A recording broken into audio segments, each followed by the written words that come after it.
Agora é vencer ou vencer. O Internacional enfrenta o Real Tomayapo na noite dessa terça-feira em busca dos primeiros 3 pontos para garantir a vaga aos playoffs da competição internacional. O torneio teve suas chaves definidas e já há a possibilidade de alguns enfrentamentos e mesmo que remotamente, até um Grenal pode ocorrer. O técnico Eduardo Cudê tem 2 baixas para o confronto lá em Tarija. E outra, Fabrício Bustos, mais bastidores sobre a permanência do lateral e até um story bastante enigmático. Vamos falar sobre tudo isso? Então tu sabe, fica comigo depois da vinheta.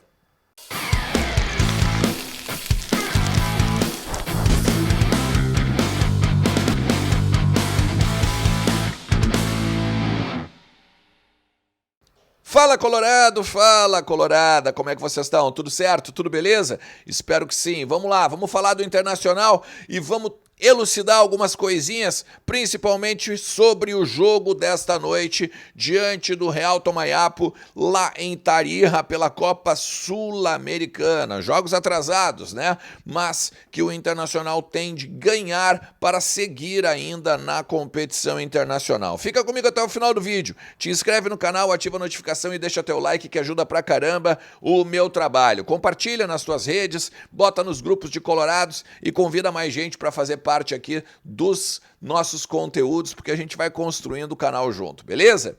Ó, o Internacional que enfrenta o Real hoje a partir das 21h30 lá em Tarija, na Bolívia, deve ter algumas novidades, principalmente o retorno de jogadores que não estiveram em campo diante do Cuiabá pelo Campeonato Brasileiro. Gabriel Mercado é, por exemplo, uma incógnita, não se sabe se vai seguir entre os titulares ou vai voltar a dar lugar para Robert Renan na zaga. A tendência é que René também faça a sua volta para a lateral esquerda. O meio-campo sem Arangues deve ter novamente Maurício. E aí aqui a grande dúvida, né? Se o técnico Eduardo Cudê escolhe 2 atacantes, por exemplo, Wesley e Lucas Alário, ou volta a repetir o esquema do ano passado, com um atacante e Alan Patrick um pouco mais próximo da referência na área. A gente tem o seguinte, tá? No gol, Antony ou Fabrício. A tendência, pelo menos, é que boa parte das pessoas que estão lá, primeiro em Itu, né, e depois na Bolívia, dão conta de que Fabrício foi o escolhido do técnico Eduardo Cudê. Eu teria escolhido o Antony.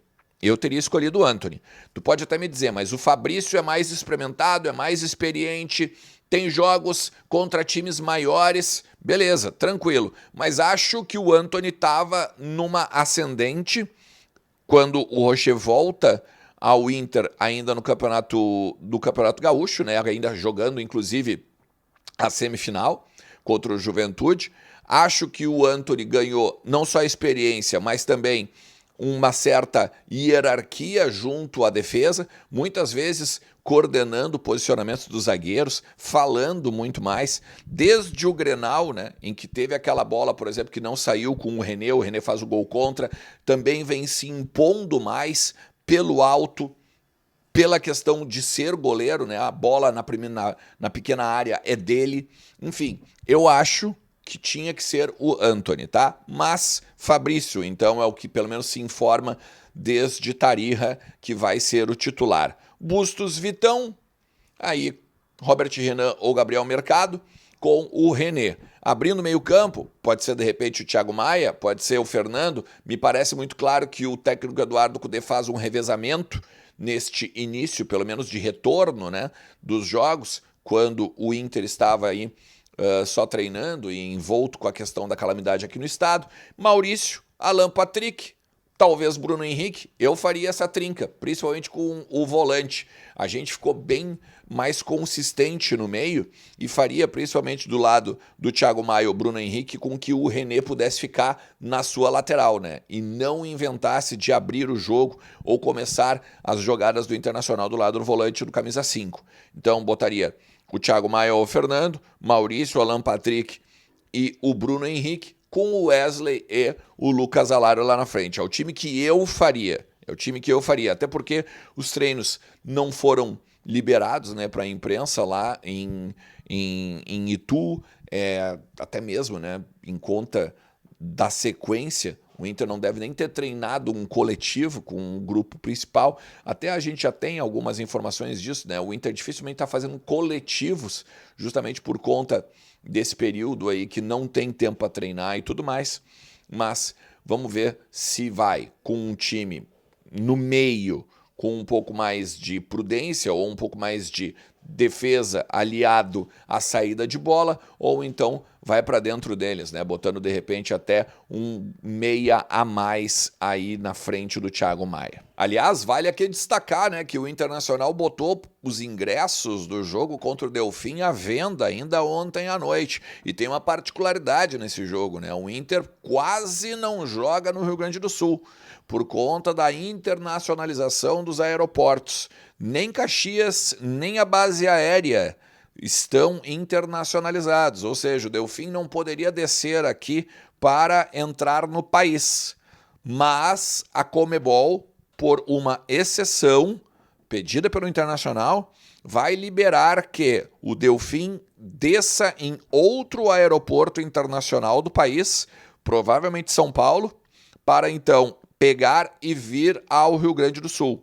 Daí eu não sei se num voo fretado também ou num voo comercial, mas desce, sei lá, daqui a pouco em Florianópolis, em São Paulo, enfim, em algum aeroporto internacional e depois pega um voo de dentro do país. Me parece também que vai direto para Caxias, não descendo na base aérea e pegando um ônibus ainda e indo para a Serra, né? Então, a logística de lá não está definida ainda, tá? Por isso que eu estou dizendo na questão me parece. Mas essa questão de a Conmebol dar uma exceção ao Internacional tem de ser destacada aí para a gente conseguir jogar, né? No Alfredo Jaconi, também 21 horas e 30 minutos nesse sábado. Outra que a gente tem que falar, Fabrício Bustos, tá?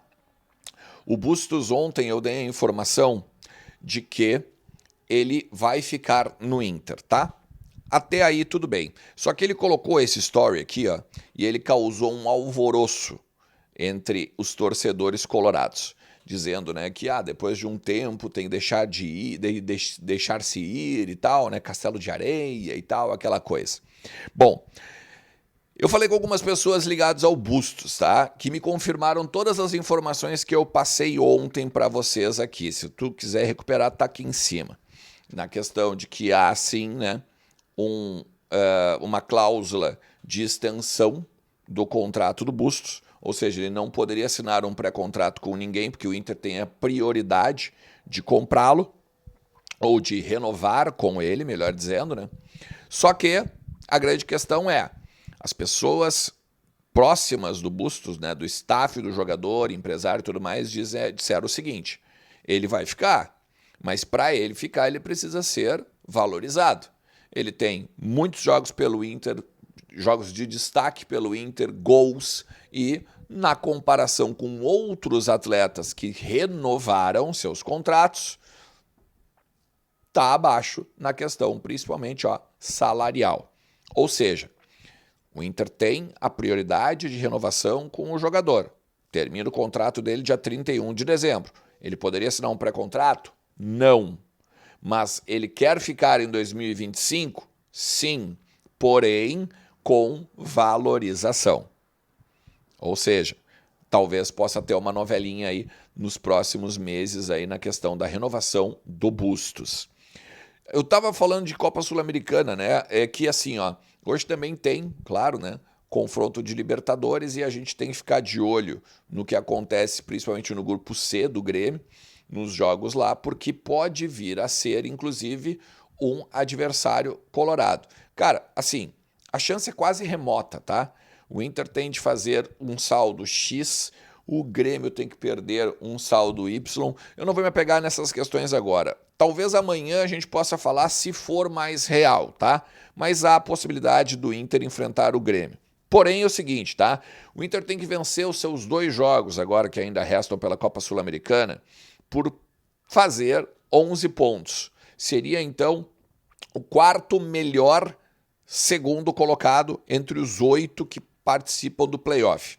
Vem 8 da Copa Sul-Americana, 8 da Libertadores. Porque até o momento, o Bragantino tem 13, o Atlético Paranaense 12 e o Cuiabá 12. Eles não podem ser alcançados, né? Por isso que eu falei, o Inter só vai ficar com 11. Nesse sentido, então, ele ficaria na quarta colocação, mas ainda tem de fazer 6 gols. Tem que tirar 6 gols entre esses dois jogos aqui. Tá? Então, assim, o Inter, nesse sentido, poderia enfrentar o Libertad do Paraguai, o Rosário Central da Argentina, o Independente Del Valle do Equador, a LDU do Equador ou o Palestino do Chile. E ainda teria que ver na questão, né, do Grêmio, do Rocha Pato ou então do Estudiantes. O Inter não pode enfrentar o Barcelona do Equador e nem o Cerro Porteño do Paraguai, porque esses times já tiveram as piores campanhas, né, e vão ficar nos 3 grupos da Libertadores, nos terceiros, tá? Justamente porque eles já vão enfrentar o primeiro, o segundo e o terceiro. É o cruzamento aquele da antiga Libertadores, né? O primeiro pega o 8º, o segundo pega o 7º e assim vai. Então, assim, a grande questão está, neste momento, nada definido entre os playoffs, mas a gente já pode ter uma ideia em cima daqueles 5 times que eu falei para vocês. É uma confusão, né? Principalmente agora com a questão do Grêmio, porque o Grêmio pode escolher qual adversário das quartas de final quer jogar, por exemplo. Eu acho que a Conmebol fez uma pataquada, né? Claro que tem que vencer os seus jogos, por exemplo, principalmente o jogo de hoje. O Grêmio tem que fazer, mas vencendo, estando vivo ainda na disputa do primeiro e do segundo colocado, ele pode escolher agora, na última partida, se ele joga contra o Fluminense ou se ele joga lá do outro lado contra o Flamengo. É bem complicado, né, a Conmebol, mas enfim, faz parte. Cara, se tu chegou até aqui, te agradeço demais. Vamos conversando, vamos falando muito sobre o Inter, que sempre tem como falar do nosso Colorado por aqui. Valeu, forte abraço. Tchau.